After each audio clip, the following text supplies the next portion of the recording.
Le château de Lerme est un parfait exemple du style gothique flamboyant, en vogue au début des années 1500. Habité durant un siècle seulement, il était déjà délabré en 1830. Nicolas de Lagedemeux s'est mis en tête de lui redonner vie. Bonjour Mathieu. Bonjour. Alors Mathieu, on en est où aujourd'hui?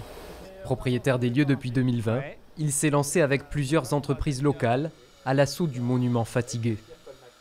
On est sur la partie arrière du logis et on refait tout, du toit, c'est-à-dire en fait de la charpente, jusqu'au sol.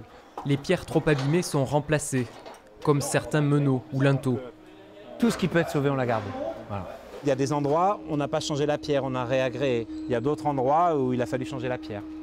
Plus haut, c'est le parapet du chemin de ronde qui est rebâti par des compagnons. Et au sommet, la cheminée surplombe de nouveau les lieux. On a remonté, je pense, entre 8 et 10 mètres de conduite cheminée. C'est un point vraiment important parce que d'abord c'est le premier qui se voit et puis parce que sans cette cheminée on ne pouvait pas poser la charpente. Le logis devra être mis hors d'eau avant l'hiver. La toiture abritera cette coquille vide où 3 foyers se superposent, témoins des 3 étages. Le plus haut, richement orné aux armes de la famille d'origine, les Calvimont.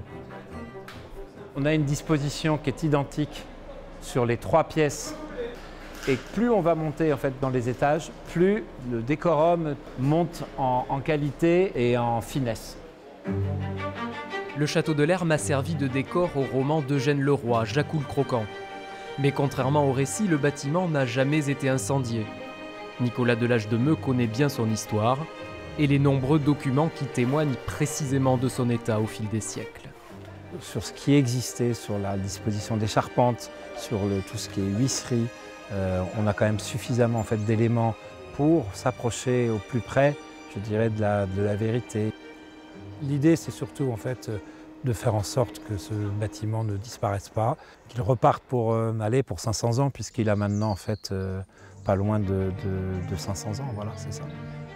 Nicolas de Lagedemeux n'est pas encore fixé sur la façon dont vivra le monument une fois son lustre retrouvé.